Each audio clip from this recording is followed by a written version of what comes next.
بسم الله الرحمن الرحيم الحمد لله رب العالمين والصلاة والسلام الأتمان الأكملان على المبعوث رحمة للعالمين نبينا وإمامنا محمد وعلى آله وأصحابه أجمعين أما بعد السلام عليكم ورحمة الله تعالى وبركاته. Allah subhanahu wa ta'ala has honored me and blessed me to be your guest and to meet many of these wonderful brothers for the sake of Allah subhanahu wa ta'ala. And perhaps it's possible for me to remind you of some of the things that you already know. And perhaps it's possible for me to share a few fawaid here and there with some of the things that Allah Azza wa Jalla has allowed me to learn and to benefit from the people of knowledge and many of the mashayikh and the ulama and the lands of the Muslims. With that being said, I'm very happy. I'm very excited. Before coming, we were happy and we were excited. And with Allah alhamd, coming and arriving, we're even more happy and even more excited. And there's nothing which is better, nothing which is more excellent, nothing which deserves our time, our energy, our efforts, our wealth, our patience and perseverance than sitting and reminding each other of Allah Azza wa Jalla. And this is something which is the summary of Al-Islam and the summary of one's life and of one's death. Wal asr. Inna al-insana lafi khusr. Illa alladhina amanu wa amilu salihat. Wa tawasaw bil haqq wa tawasaw bis sabr. Allah subhanahu wa ta'ala says, Wal asr. By al-asr. Inna al-insana lafi khusr. All men will be in utter loss. And they are in utter loss, and they shall remain in utter loss, except for those who believe, except for those who act in accordance to what they know and what they believe, and they do righteousness, except for those who teach each other, remind each other, except for those who pull each other's coats, except for those who stop each other, who push each other, and they tell each other with the truth, and to be patient and to be perseverant upon that truth. Allah subhanahu wa ta'ala says, Wal asr. The ulama of Islam, they have the following interpretations of al-asr. As Ibn Jarir rahimahullah has mentioned in Jami' al-Bayan and others. Minhum man qala, from the mufassirun, they said, Wal asr yani salat al-asr. As that Allah subhanahu wa ta'ala is swearing by the asr prayer. Allah is swearing not by time, by salat al-asr. And we all know what Allah Azza wa Jalla has said.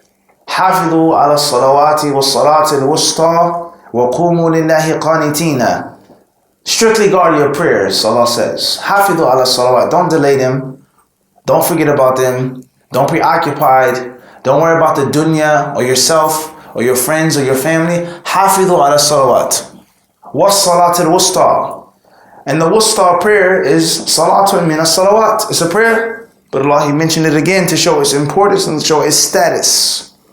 وَقُومُوا لِلَّهِ قَانِتِينَ. And stand in front of Allah and devote submission and obedience. The Messenger of Allah, alayhi salatu wasalam, he said, May Allah allow their homes and allow their graves to be full of fire. شَغَلُونَا عَنِ الصَّلَاةِ. They preoccupied us from the prayer. شَغَلُونَا عَنِ الصَّلَاةِ الْوُسْطَى. Salat al-Asr. They prevented us from making the Asr prayer. So many of the ulama of Islam, they say that Salat al-Asr is the best prayer of the five. The most excellent salat to offer is Salat al-Asr, Salat al-Wusta. So this is one of the interpretations of this surah, that Allah the Mighty Most High swore by Salat al-Asr. Al-Qawl al-Thani, the second interpretation, Wal-Asr yani wa asr al-Nubuwa, is that Allah subhanahu wa ta'ala is swearing by the life, the era, and the time of the Messenger of Allah alayhi salatu wasalam. And the translation will be by the time of Muhammad, by the era of prophethood. Obviously, Asrun Mumtaz. Not only is it a good time, but the best time. Like Abdullah bin Mas'ud radiallahu ta'ala anhu narrated that Allah subhanahu wa ta'ala, He looked at the people of the earth, فَمَقَتَهُمْ كُلَّهُمْ, and He detested all of them, إِلَّا بَقَايَا مِنْ أَهْلِ الْكِتَابِ, except for a few individuals who are holding fast to the original scriptures, the original teachings of Musa, of Isa, of Ibrahim, of Ismail, of Ishaq, etc. As far as the pagans, the idolaters, those that were drowning in debauchery and all types of spiritual filth, Allah was displeased with them. And we all know what Allah Azza wa Jalla did. He took Muhammad, He selected Muhammad, He chose Muhammad from the best of the best and chose him to be His messenger and chose the best of the best for His friends and His companions and His supporters. So some of the ulama, they say that Salatul Asr or the Asr, what Asr means? Wa Asrul Nubuwah, the time of prophethood, of prophecy. Al-Qawl al-Thalith, the third view and the third opinion, wal Asr yani ad-dahr, al-waqt, is time itself. Seconds, minutes, hours, days, weeks, months, centuries, millenniums, etc. The actual time. And many of the ulama, they say that the most expensive thing that Allah has ever given the son of Adam, the most precious and rare gift, isn't strength, isn't this, isn't that, but it's nothing more than time. And that's because time is the capsule which allows you to go to Jannah. Time is the only way that you can enter paradise. Udkhulul jannata biman kuntum ta'malun. Enter paradise based on what you used to do. And how could you enjoy the good and forbid the evil? How could you fight in Allah's cause? How could you seek ilm and teach it? How could you respect your parents and serve them and treat them honorably? How could you perform Hajj Mabrur? How could you give zakat and sadaqah? How could you do these righteous deeds unless you have what? Time. And that is why the people of kufr and shirk and the people of wickedness, they will only ask for more time. لو أن لنا كرة. If we had another chance, if we had an ability to go back and have more time. So time is the most precious gift of Allah subhanahu wa ta'ala. And without it, we would not be able to worship Allah and obey Him and thus be granted that mercy to go to paradise. So Allah subhanahu wa ta'ala says, wal asr. Regardless whether the verse means all three interpretations or others, or whether it means one of the three. And there's no contradiction between the three, bi'idhnillahi ta'ala. Because Salat al-Asr is a part of the day. And the day is time. The Messenger of Allah's birth, his life, and his death, alayhi salatu wasalam, is nothing more than a period of time. So Allah, He swears by something that everyone can understand and everyone can see and be a part of. Everybody. Everyone doesn't see the sun. Everyone doesn't see the moon. Everyone doesn't see as-sama dhatul buruj. Everyone doesn't see as-sama, the najm al-tariq. Everyone doesn't see these things because there are people who don't have proper eyesight. There are those who are locked up in jail in solitary confinement and they don't know what time it is. They don't know what the season is outside. But everybody in general has an understanding of what? Time. Everyone understand this? And the thing that Allah Azza wa Jalla swore upon is that man will be in loss. Everybody. Innal insana lafi khusr. That's the asl. And Allah didn't say the believers wouldn't be in paradise. Innal ladhina amanu wa aminu salihati wa tawassaw bil haqqi wa tawasaw bis sabr. And wa amma siwahum fa fin nar wa hum yani fi khusr. La. Allah says that man is in loss. He established that fact. Then He excluded those who have those four characteristics. Now, so this surah and its importance, as you learn, قال الشافعي رحمه الله تعالى لو ما أنزل الله حجة على خلق إلا هذه السورة لكفتهم. If it was the only surah that Allah Azza wa Jalla sent down, it would have been enough for them, as we learn in Al-Usul al-Thalatha. So coming together, sitting in the masjid, or sitting outside, walking down the street, driving in a car, talking about Allah and His Messenger and His deen and knowledge and ilm, reminding each other, advising each other, encouraging each other. This is the best thing to do. And that's why Allah subhanahu wa ta'ala, He mentioned that in that surah, and it's a simple and easily memorized surah because it's a universal message that every single person needs. So this is something which we should be happy for and we should be grateful for, and it isn't something that we should ever take for advantage and look down upon. Sitting in a masjid, listening to a lecture, studying, teaching a lecture, helping your brother, helping your sister. It's a serious thing. And if it is the only thing that you could do within 24 hours besides the normal prayers and things like this, know for sure that your day was blessed. Your day was blessed. If you had the ability to advise your brother or your brother advised you, and to help your brother and your brother helped you, etc. Khairan, inshallah. With that being said, brothers and sisters, ta'aleem al-ilm. Ta'aleem al-ilm, which could be translated to mean respecting knowledge, magnifying knowledge, giving knowledge its proper place, its proper status, its proper station. This is a beautiful topic, regardless whether we speak on ta'aleem al-ilm in general or whether we deal with the book of Sheikh Al-Usaymi, Hafidhullah Ta'ala, specifically, Khulasatul Ta'aleem al-ilm.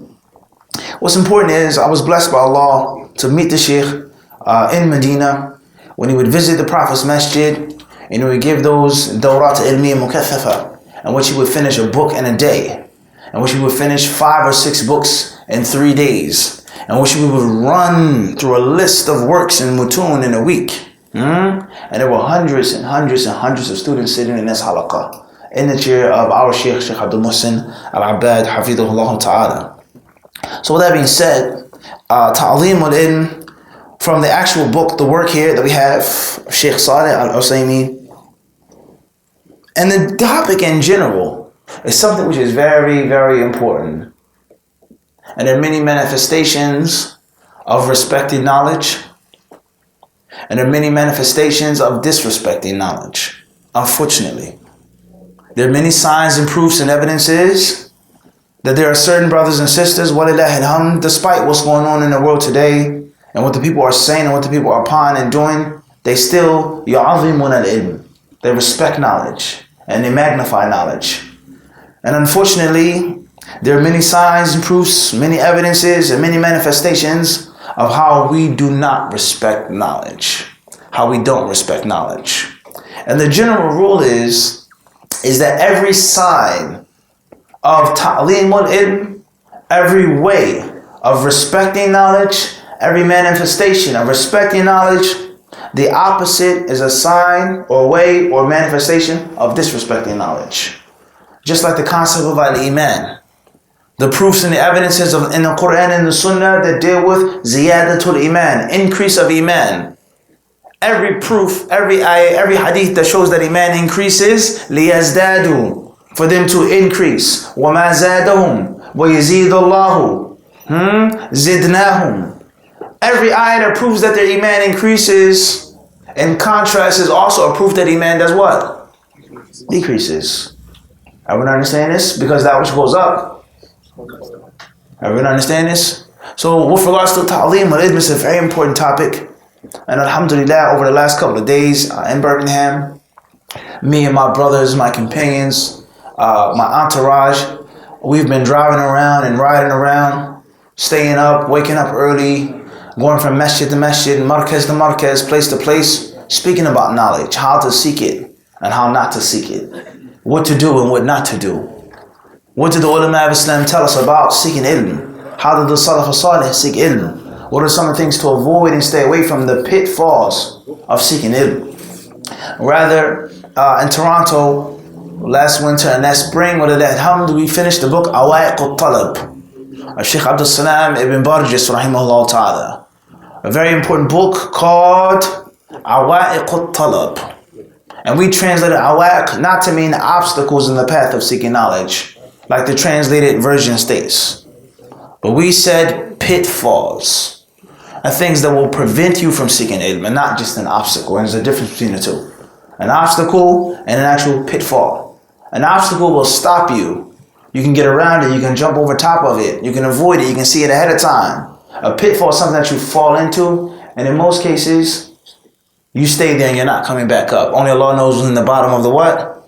Of the pit. And oftentimes, a pitfall is something which is hidden, like a booby trap.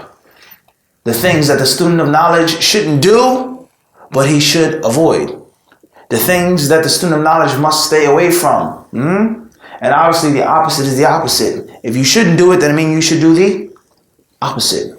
And the ulama of Islam, they say that whenever Allah subhanahu wa ta'ala commands us to do something, فَهُوَ نَهْيٌ عَنْ جَمِيعِ أَضْضَادِهِ إِنَّ الْأَمْرَ بِالشَّيْءِ نَهْيٌ عَنْ جَمِيعِ أَضْضَادِهِ.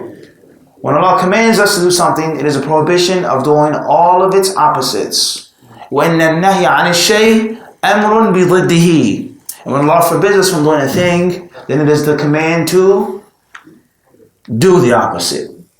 So with that being said, how do we respect knowledge? The Sheikh, HadithDisciple Ta'ala, will read from the table of contents.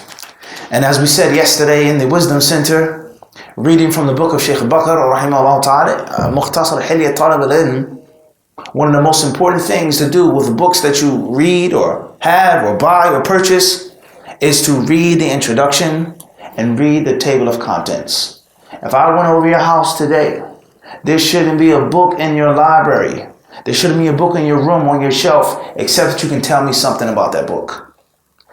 Everyone understand this? There shouldn't be one book except that you can give me a general, concise summary of.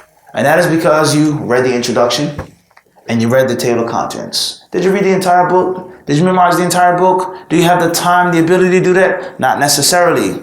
But at least you can tell me what the book is about and what the book isn't about and what I can benefit from when I pick up this book. We mentioned this yesterday, and this is one of the most important skills to acquire for Talib al-Ilm, is how to be a professional and systematic student of knowledge. As far as someone who just listens and writes and reads and goes, that's a good thing. It's better than other things, but it's not the best. You have to be systematic, you have to be professional, and you have to be sharp. Because it is your chosen craft, your chosen profession. You want to be a student of knowledge, so why not become a connoisseur? Why not learn how to perfect it? And every single small detail and minute issue you should be aware of, if you consider yourself to be a self-respecting student of knowledge. So the Shaykh, he says here in the introduction, he says, Al-Mawdu' al-Muqaddima Tawti'atun المعقد الأول تطهير وعاء العلم، المعقد الثاني إخلاص النية فيه، المعقد الثالث جمع همة النفس عليه، المعقد الرابع صرف الهمة فيه إلى علم القرآن والسنة، المعقد الخامس سلوك الجادة الموصلة إليه، المعقد السادس رعاية فنونه في الأخذ وتقديم الأهم فالمهم، المعقد السابع المبادرة إلى تحصينه واغتنام سن الصبا والشباب، المعقد الثامن لزوم التأني في طلبه وترك العجلة، المعقد التاسع الصبر في العلم والتحمل وأداء، المعقد العاشر ملازمة آداب العلم، المعقد الحادي عشر صيانة العلم عما يشين مما يخالف المروءة ويخرمها، المعقد الثاني عشر انتخاب الصحبة الصالحة له، المعقد الثالث عشر بذل الجهد في تحفظ العلم والمذاكرة به والسؤال عنه، المعقد الرابع عشر إكرام أهل العلم وتوقيرهم، المعقد الخامس عشر رد مشكله إلى أهله، المعقد السادس عشر توقيل مجالس العلم وإجلال أوعيته، المعقد السابع عشر الذب عن العلم والذود عن حياضه، المعقد الثامن عشر التحفظ في مسألة العلم، المعقد التاسع عشر شغف القلب بالعلم وغلبته عليه، المعقد العشرون حفظ الوقت في العلم. After the introduction and the preface, he mentions these different main points and these manifestations of respecting knowledge. How can we prove that we have respect for knowledge and care for knowledge and we magnify it? Number one, he says, تطهير وعاء العلم, is that you have to have a clean and thorough receptacle for knowledge, a vessel for knowledge. Before you place the tea in the flask has to be clean. The flask can't have any holes or any ways of leaking. The flask has to be of good quality stainless steel or glass or whatever the material is, that the flavor and the taste of the tea isn't distorted by the bad taste of metal, cheap metal, or something which is mildew and rotten. تطهير وعاء العلم, meaning your heart. And also meaning what? Your mind. Your heart and your mind have to be pure for knowledge. You have to cleanse yourself. And correct thinking is one of the most important steps in anything you do in life. It's how to think correctly. Many Muslims, they suffer from substance abuse. Many Muslims around the world, unfortunately, whether it be alcohol, or whether it be marijuana, or whether it be heroin or cocaine, whether it be all other types of drugs and narcotics, etc. And one of the most important steps and phases of a realistic and successful recovery, the experts, they say, is the correct way of thinking. Physical problems, financial problems, all of these different issues, all of them are secondary. And the therapist, his job or her job is to get this addict, this one who is abusing this substance, to think properly. Let's make an example of this. I have some extra money. I want to go get high. I want to go get drunk. That's the fitrah of an addict or someone who's abusing a substance. The first thing he or she thinks about with extra money is buying something to get high, to get drunk. So you have to start thinking correctly. No, this money goes to my children. This money can be put up and be saved. This money can go to zakat or sadaqah. I would understand it's correct thinking. I'm supposed to start the lecture at 1 o'clock. I got here at 12:30. I have an extra half an hour. Let me go get a drink. Let me go smoke something. Let me go do this. Let me go this. Because it's free time. It's extra time. I'm early for work. Correct thinking. Let me sit down and read. Let me sit down and prepare. Let me sit down and do something else. Everyone understand this? And any other example that you can think about is that you have to be you have to start thinking like a normal person. You have to stop thinking like a drug addict. You have to stop thinking like a drunkard. And there's no doubt that there is a culture to drinking alcohol. And there's a culture to doing drugs. And that culture begins and ends with what?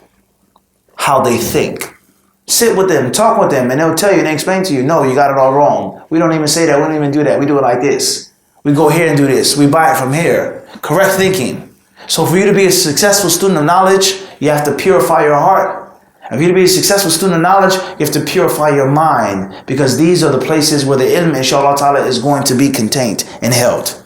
Everyone understand this? And this in itself is a lecture. How to purify your heart and how to purify your mind. And there are many of us who have perverted minds. There are many of us who have diseased hearts. This is a reality.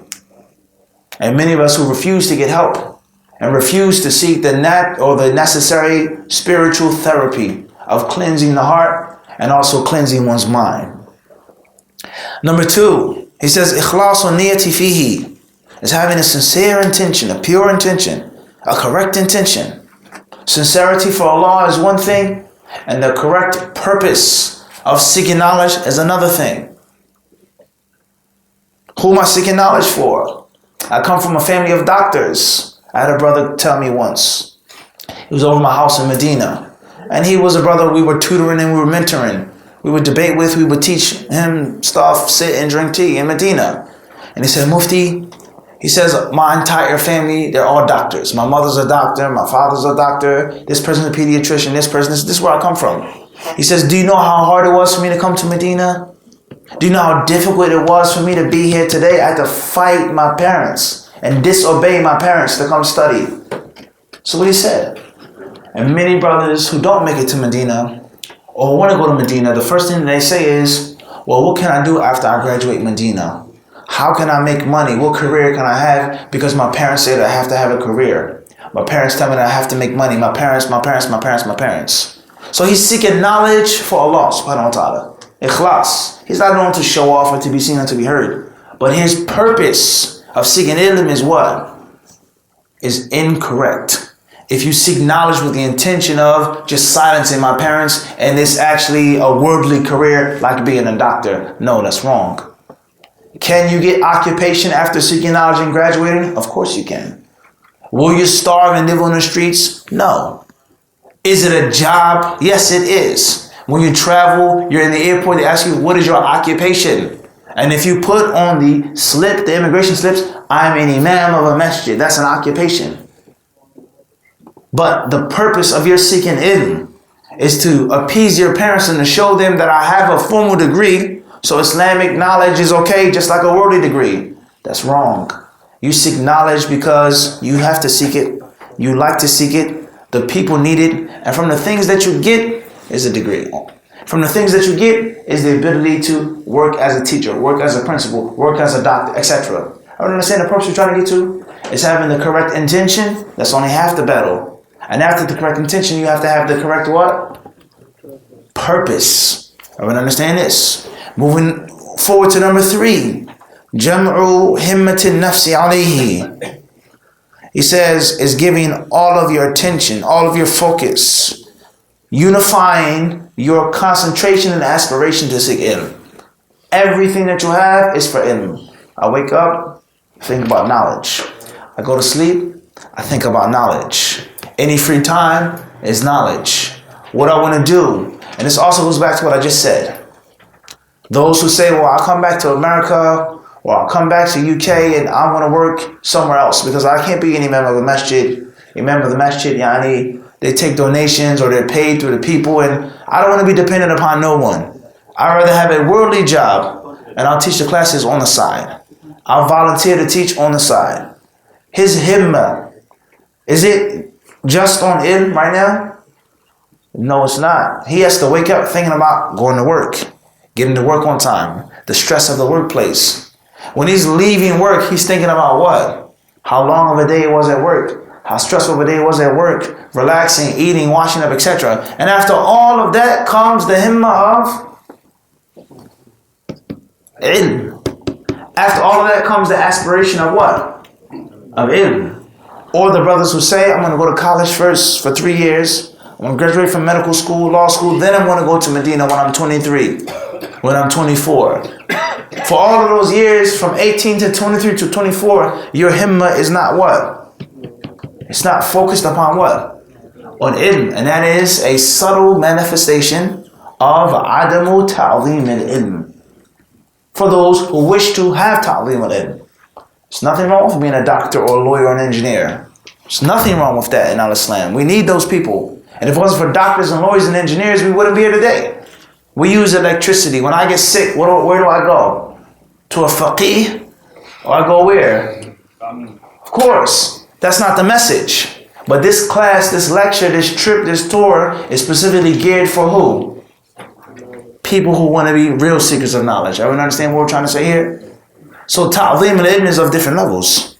Everyone doesn't have to respect ilm the same what? The same way. But if you are a seeker of knowledge, then there lies no doubt. By you giving knowledge 25%, 30% of your time, 20% of your efforts, this proves that you have a what? Lack of ta'zeem al-ilm. Everyone understand the point I'm trying to get to? Moving forward to the next point. Al-maqid al-rabi' صرف الهمة فيه إلى علم القرآن والسنة is a finely tuned specification of the last point. Not only knowledge deserves all of your time and attention and concentration, but the knowledge of the Quran and the Sunnah. The knowledge of the Deen. And we explained this yesterday in the Wisdom Center. Na'am Abu Isa, learning Nahu and Sarf and Usul al-Fiqh and Mustalah al-Hadith and Usul al-Tafsir. All of those things are just what? Stepping stones. That's it. Alat. That you learn, you get down, and once you have them down, you do what? Put them behind you. And my time, my energy, my effort is spent on studying the Quran and the Sunnah themselves. You understand this? I've learned the principles, the theory. Now it's actually time to study fiqh. Study fiqh for 15, 20 years and not Rawdat al-Nadhir for 10 years. Or Al-Baqani or Nukhbat al-Fikr for 20 years. You keep studying the ala and ignoring and abandoning the ghaya. Because Al-Baqani or Nukhbat al-Fikr is not the Sunnah. Usul al-Fiqh is not actual fiqh. It's not the rulings of the book and the Sunnah. Usul al-Tafsir isn't the actual Tafsir, which is the actual Quran. Everyone understand what the author is trying to say here? These are from the manifestations of respecting knowledge. Number 5, Suluk al-Jadat al-Musilati ilayhi is getting on the right path. Ihdina sirat al-mustaqim. If you really want knowledge and you really respect knowledge, what does Allah say in the Quran about one of the superstitious beliefs and one of the superstitious practices of the Arabs of Jahiliyyah? Who can mention to me, or who can take a guess what I'm about to say or what I'm about to speak about? In the Quran, Allah tells us about superstition. We know that the Arabs, before the epoch of Islam, they were very superstitious people. And they had many superstitious beliefs and many superstitious practices. And Allah Azza wa Jalla, He abolished these beliefs and practices and clarified to them that they are false. What are some of the superstitions that Allah has abolished in the Quran? Briefly. Let's see how much of the Quran we know. Quickly, off the top of your head. You shouldn't have to think about something like this if you're reading the Quran on a daily basis and you're reading the tafsir. Yalla. Depending on birds, direction. Depending on birds. Do we go to war or do we make peace? Let the bird out the cage. Bird goes right, we fight. Bird goes left, we do what? We make peace. Ahsant. Perfect answer. Perfect answer. What else? Huh? That's it. The angels are the daughters of Allah. That's an incorrect belief. Is it superstition? The brother says no. It is as. But what else? What they used to do with the camels? Or arrows. What did they do with arrows? Shoot them where they would go. Aslam. Right.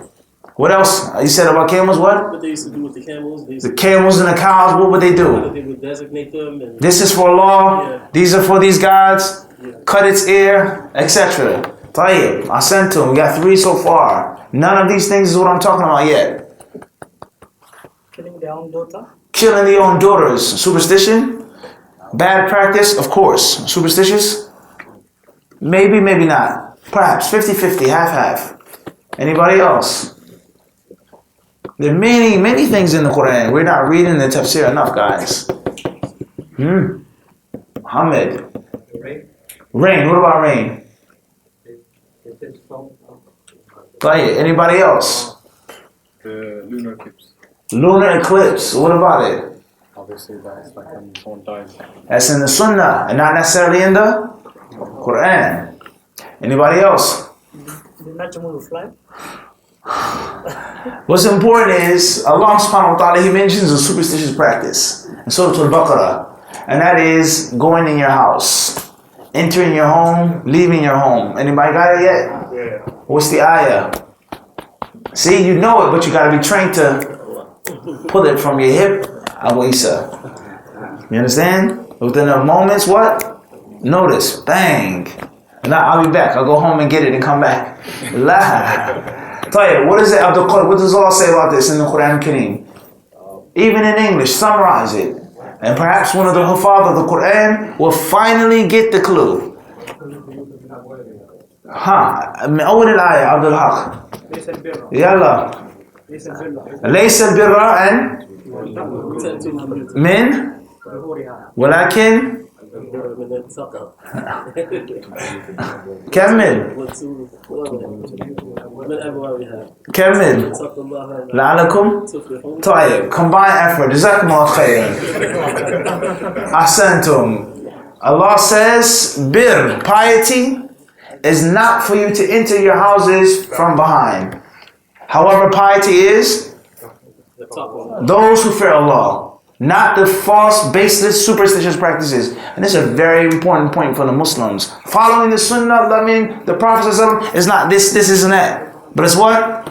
Man ittaqa, those who have taqwa. Being a good Muslim is not saying this or being here or this and that, but it's the what? Taqwa. Being a student of knowledge is not what you wear or how you dress or where you go, what type of pen you have or who knows you. But it's those who have learnt and have taqwa. Everyone understand this? This is a tremendous Quranic principle. Allah says, then enter your homes what? Min abwabiha, meaning from the front. And fear Allah for you to be successful. This is a tremendous Quranic lesson. And Allah abolished this practice. But it's deeper than the superstition of the Arabs. Allah says, don't go from the back door, but go from the front door. وَاتَّقُوا اللَّهَ لَعَلَكُمْ تُفْلِحُونَ. Shaykh Ibn Sa'di rahimahullah, he mentioned in his book Al-Qawa'id Al-Hisan that this verse proves that anyone who wants something and aspires something and looks after something, then the only thing he has to do is fear Allah and then what? Do it the right way. Ibn Sa'd rahimahullah says, La budda an yuwaffaq. He says he has to be successful if he does that. You're going to succeed as a student of knowledge if you do what? Enter the home through the front door. So there's nothing that you have to think about. There's nothing to guess. There's no questions that you need. The ulama for centuries, for years have been writing books on how to seek knowledge. The only thing that you have to do is what? Go through the house through the what? The front door. So this is from the manifestations of respecting knowledge. If you truly respect knowledge, then do it the right way. I'm a father, I have a daughter. I come home and I catch you with my daughter. What's the first thing I want to say to you? Because I like you. You're a nice young man. I say, not like this. Take my daughter what? The right way. If you truly respect her and love her and want to be with her. I would understand this? And from the signs that you love or you want to be with my daughter is that you do what, Abu Sa'id? You do it the what? The proper way.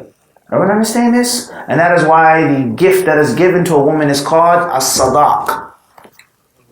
وَآتُوا النِّسَاءَ صَدُقَاتِهِنَّ نِحْلًا. As-sadaq meaning is what?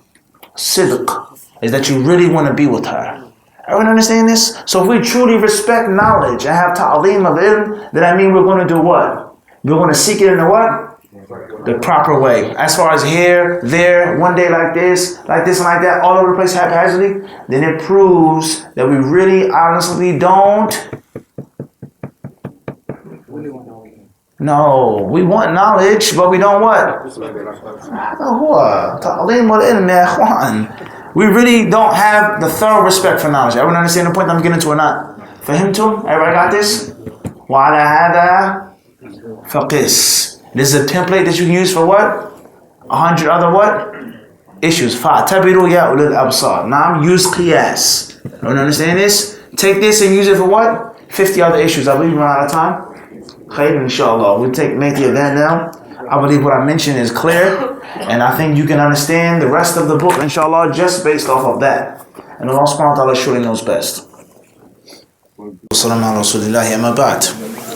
With regards to the Q&A session, before we get started, briefly, the Tulab al-Ilm that have the book, Ansahukum, I'll give you advice to take those points that we explained and use them for the rest of the book, inshallah ta'ala.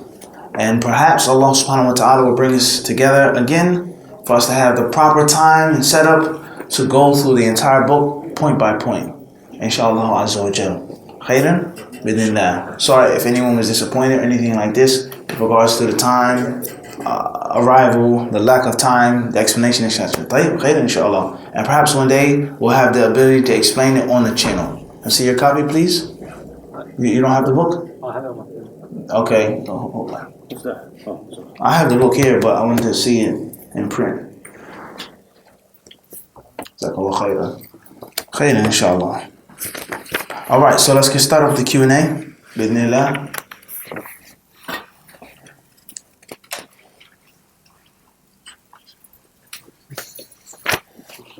Fadl. A person stays up for the whole night, for Isha, past the Fajr. Can he recite Surah Al-Mulk as he's going to bed after Fajr? Would he fall into the category of the one who Qura'at Surah Al-Mulk? Sorry, the question is, one who stays up all night, the night owl, and he goes to sleep in the morning time, and before he sleeps he recites Surah Al-Mulk. Will he get the virtue that's mentioned in the hadith regarding going to sleep, reciting Surah Al-Mulk, being protected from the punishment in the grave, and the shafa'ah, etc.? Yes and no, no and yes. The no part is that the asal of sleep is supposed to be at nighttime. وَجَعَلْنَا اللَّيْلَ لِبَاسًا. Allah mentions that He made the night sakanan. He made it a means of serenity, of peace, of taking it easy. That's the asal. And also Allah mentions about the nighttime and about darkness and the things that come out when it's dark and the things that take place when it's dark. And that doesn't necessarily apply to the daytime. With regards to the body, the sunlight, how things work, etc. But at the same time, the generality of sleep, the generality of what happens when you sleep, the generality of having a dream, the generality of having a disturbing dream, a nightmare, etc. Reciting Ayatul Kursi or Sayyidatul Istighfar or anything making wudu, which is from the adab al-nawm, the recommended acts and the etiquette of sleeping. So it can go either of the two directions. And with that being the case, if you want the virtue, then say it and do it. But the asl, the original concept, is based off of nighttime. Certain ayat and ahadith, things to say before sleep at night because of the specific things that take place at nighttime. But the general concept of sleep, and ulama, they've explained these issues such as فَإِنَّهُ لَا يَدْرِي أَيْنَ بَاتَتْ يَدُهُ. When you wake up in the daytime, do you have to wash your hands before you place it into the water? The hadith clearly says batat, baytuta, bilayl. Now, that's in brief, and Allah Azza wa Jalla surely knows best. How to balance ilm with secular studies. It depends on what you want more. With regards to what you want more, if you are a professional doctor or you have a worldly profession, then obviously knowledge is going to be on the side. Free time, go to the masjid, listen to the lecture, listen, read, study, benefit on the weekends, an hour every day, 2 hours a week, whatever you can, whatever is easy for you to do. And if it's the opposite, then the opposite. I like studying more, but I have to work, take care of my mother or my sick grandmother, or I have children. And when I'm not working, it's back to the ilm, etc. Or get into a profession or job or career or a way in which you can study as you work. In which you can study as you work. And in brief, I would advise you to use the technology that Allah has tested us and blessed us with. So you have headphones, you have Bluetooth, you're on a truck, going somewhere, you can pull out your book out your pocket, your phone. There's so much technology to make things easy for you to seek knowledge. And as one of my students said a few years back, it was 2016, I think, when he said this, and I'm saying 2018, ignorance is a choice. In 2018, ignorance is a choice. And Allah knows best. Question here, is pain relief such as gas and air, etc., permissible during labor? Is pain release? Relief, Pain relief. such as gas and air, etc., permissible during labor? Get anesthesia, okay. Yeah. Clear. Khair, inshallah. Al-Muhim, it's nothing wrong with taking something which eases pain, which causes some type of a lack of your nerves being there, putting you into in this state. As long as, inshallah ta'ala, is not intoxication, as the ulama of Islam mean, as the ulama of Islam explain, as long as it is intoxication, and a person becoming addicted to alcohol and addicted to intoxicants. So extreme pain, extreme trauma, these type of extreme situations, it's permissible to take painkiller and anesthesia, bi'idhnillahi ta'ala, and Allah knows best. Question is, Assalamu alaikum, what is the best way to keep up and not forget what you have memorized already?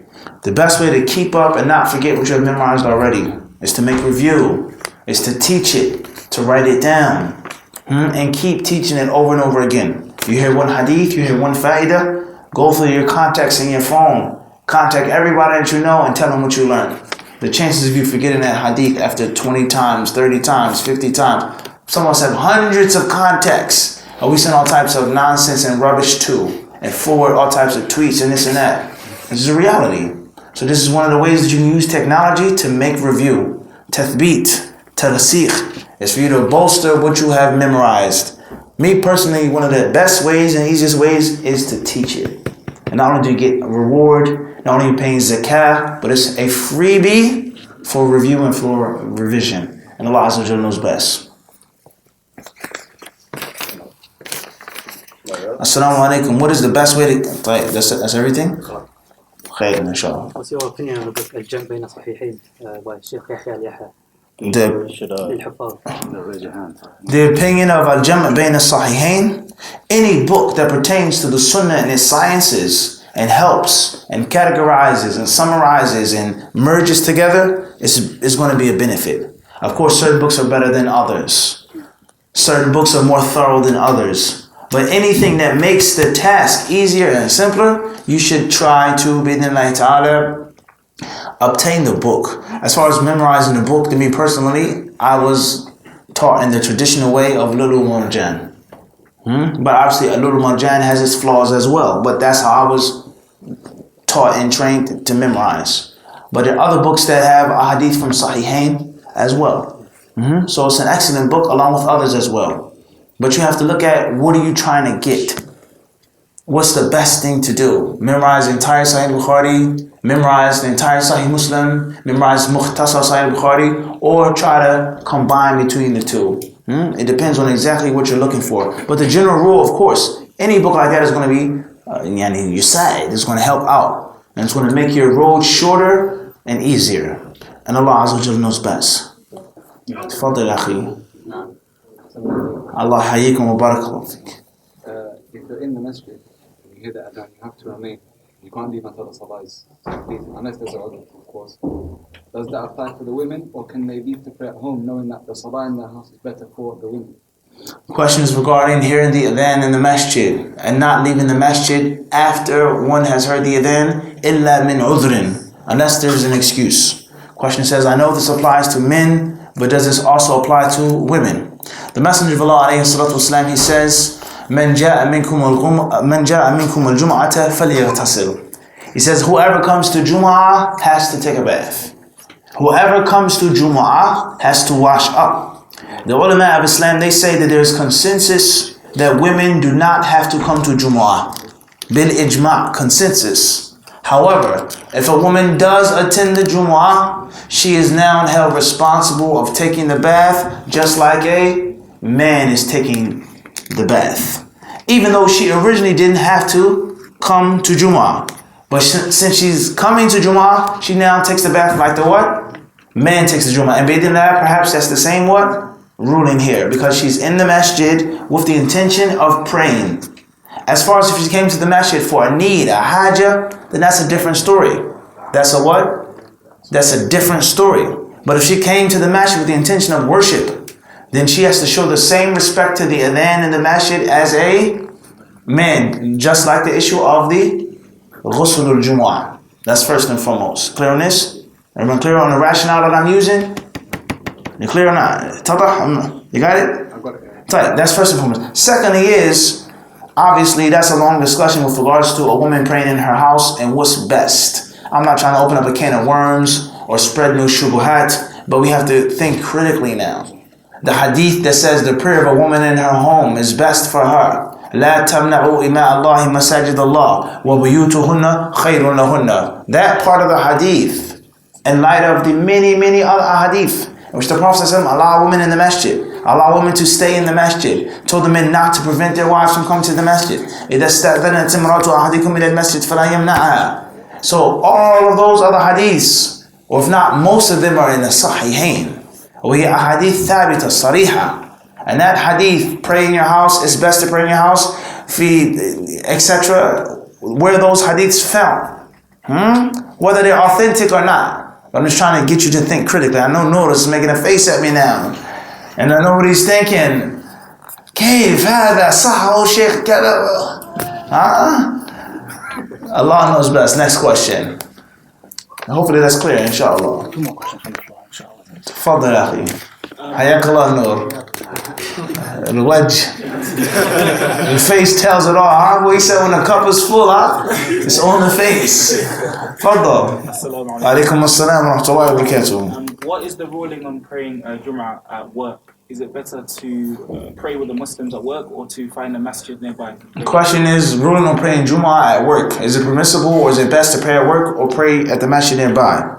The general rule that the ulama of Islam say and mention is that you should make Jum'ah in the oldest place possible and in the biggest and largest place possible. You should look for and search for the congregation which is older and oldest and largest. So, you work in an office and it's 10 minutes away from a masjid. And your office is 10 brothers or 20 brothers and 12 sisters. That's more than enough for Jum'ah. More than enough for Jum'ah. Jum'ah does not need 40 people. That's extremely weak. It doesn't need 40 people to make Jum'ah. That's incorrect. What's important is there's enough to make Jum'ah at work. But 10 minutes away is a masjid that's been there for 30 years, 40 years, 100 years. And there are 100 people in that masjid. You have the ability to leave work. It's no sin upon you, or take off the day. It's best to make the Jum'ah in that masjid which is older and larger. But it doesn't necessarily mean that your Jum'ah at work is haram or invalid. Clear on this? Now, last but not least, you got to understand that how we live today is very different. And we talk about this in the car, right? How the Salaf al-Salih lived is like night and day. We have 50 masjids. How many masjids in London? If I asked you, you say what? Loads of masjids. Are all of those masjids needed? We know that everybody can't pray in one location. It's not enough space. It's far. It's traffic. People have work. People are in the hospital. But do we need 1,000 masjids in one place? Do we need 20 Eids on one day? Many of the Salaf al-Salih, you will be shocked and you'll be appalled. If you read the Athar, how staunch they were against having a ta'addud al-a'yad wal-jum'ah. 4, 5, 6 different Eids. Many of them, they will say it's invalid, it's haram, you cannot do it. Because for obvious reasons, it takes the body of the Muslims and it slices and cuts it up and rips it apart. 50 Eids in one city or one day. Is that Islam? Everyone can't pray in the same place. We're not being extreme, but let's say 50 and turn it down to 20. Unifying the Muslims and giving respect to the masjids that have been there for the longest. And many of the ulama of Islam in Najd, they will refuse to pray in new masjids if there was an older masjid that's been there for a long time. So be mindful of that. And Allah Azza wa Jalla knows best. Tfadli ya akhi. Alaikum assalam wa rahmatullah. What's the responsibility of Muslims living in the West? Not just to themselves, but to society as a whole. The responsibilities of Muslims living in the West, the responsibilities of Muslims living in the East. I know what you mean, but you have to understand that unfortunately many places overseas and in the East and Middle East have become secular and nominal as well. At the end of the day, that's a lecture in itself. The Muslims, they have a responsibility to Allah. They have a responsibility to themselves, and they have a responsibility to those whom they mix with and interact with. Their neighbors, their co-workers, their employees, their employees, their wives, their husbands, their children, stepchildren, their friends and their enemies. Muslims have a weighty responsibility of establishing the rights of Allah, preserving the rights of the nafs, the rights of your friends, the rights of your brothers, propagating the deen, supporting the deen, protecting the deen, and putting forth a good example for Islam. Last but not least, I would say one of the most important things that are upon the Muslims in the West is to take pride in Islam. It's to be a Muslim and to hold your head high and never to be ashamed or apologetic. And Allah Azza wa Jalla surely knows best. Fadl akhi. Fadl. Is it best for a woman to pray at home or in the masjid? Nuruddin will answer your question. Is it best for a woman to pray at home or in the masjid? تفضل. لكن مع ذكر الأدلة الصحيحة ثابتة عن النبي عليه الصلاة والسلام. على كل حال, what's important is if a woman is at her home and she concentrates there and she has khushu' and she's safe and she's sound, then alhamdulillah, hada khayrun kathir. And if she feels that she comes to the masjid and she's covered properly and is safe, there's nothing harmful outside, and she meets the sisters at the masjid, she listens to the class, she reads the Quran, she sits in the masjid, and she feels closer to Allah in the masjid, فَهَذَا خَيْرٌ كَثِيرٌ. And Allah knows best. How do we understand a peculiar dream that you don't know whether it's from Allah or shaitan? How to understand this dream, and this is a message, are the dream interpreters in Islam, is this permissible? One of the most disheartening things is that we talk about sunnah and hadith, but very, very selectively. Very extremely selectively. Very seldom do we actually read a book of hadith from cover to cover. Very seldom do we teach a hadith book from cover to cover.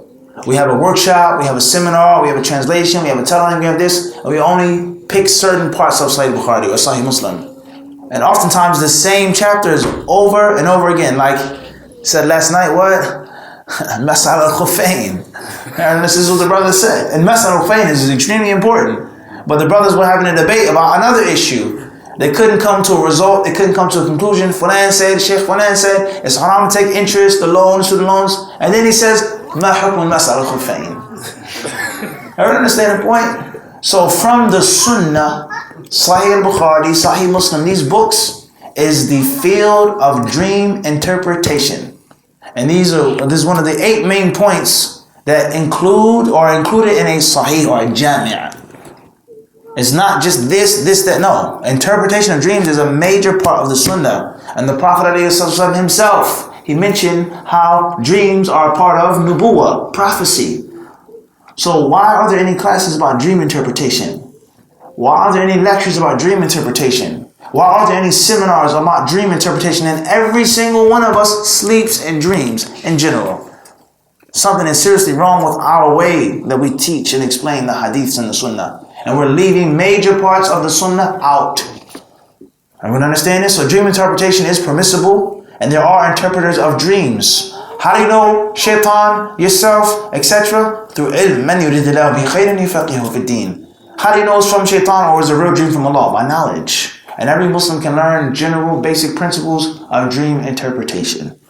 Every Muslim can learn the basics of dream interpretation. And of course, there are those who have skill. There are those who have a high level of knowledge with regards to the etiquette of dream interpretation. So if you have the basics, that's one thing. And if not, go to the mu'abbir, go to the dream interpreter, if there is one. Why aren't there dream interpreters or dream interpretation? Why aren't these things mentioned? Allahul Musta'an. طيب. Question says, سؤال كثيرا ما نقول أو يقول أنه قوله تعالى وعاشروهن بالمعروف قول عام وليس هناك ما يذكر بالتمام ما الذي يدخل في قوله تعالى وعاشروهن بالمعروف فنريد بعض الضوابط جزاكم الله خيرا. ولكن كذلك ولكن بالمثل هذه الآية بارك الله فيك فهمها والضوابط التي يعني نتعامل بها هذه الآية الكريمة العادة التقاليد التي لا تخالف الإسلام والتي لا تخالف السنة التي لا تحرم حلالا ولا تحلل حراما. فهذه التقاليد والعوائد والعادات عاشروهن بالمعروف في المال في الملبس في المأكل إلى آخره. أشتري لزوجتي سيارة أو بيتا أو ملابس أو إلى آخره على حسب العادة على حسب الثقافة. ما دامت هذه العادة وهذه الثقافة لا تخالف أحكام الكتاب والسنة. ومن القواعد الكبرى أن العادة محكمة. نحكم العادة بشرط أن تكون عادة غالبة وبشرط أن لا تكون عادة سيئة مخالفة للقرآن والسنة وتعاليم الكتاب والسنة وأحكام القرآن والسنة. فهذا هو الضابط بارك الله فيك بالنسبة لهذه الآية. أي شيء أي خير وأي معروف يجديها الرجل لامرأته فهذا يدخل في هذه الآية وعاشروهن بالمعروف. والله عز وجل أعلم. سؤال. That's it. No more time. إذا كانت لدى امرأة مكية إيش؟ إذا كانت لدى امرأة مسكة من الذهب ما لا يجب عليها دفع زكاة ولد بها مال مؤخر. وأيضا يعني الخط يعني يختلف عن الأول. السؤال الأول كان واضح. السؤال الثاني فيه يعني اشتباه. ممكن سوء قراءتي أنا لكن السؤال الأول كان واضح يعني. المهم ولا يجب عليه دفع الزكاة لكن إن جمع قد تمت الكمية فهل عليها دفع الزكاة؟ أنا لم أتصور سؤال الأخت الكريمة فحبذا لو كتبت لنا يعني عبارة أوضح وخط يعني مثل السؤال الأول حتى أتصور سؤال للإجابة عليه والله أعلم ونعتذر على هذا. Inshallah, get that message to the sister. She can write it again, explain it again, or through the imam or something. But then that we don't want to leave it stranded. The website. Yeah, inshallah. If you can email us at muftiqa@gmail.com and write the question out clearly so we can understand exactly what you're asking to help you. Bid'nai ta'ala. Jazakumullah khairan. Wallahu a'lam wa sallallahu alaihi wa sallam wa baraka ala abdihi wa rasulihi nabiyina wa imamina Muhammad.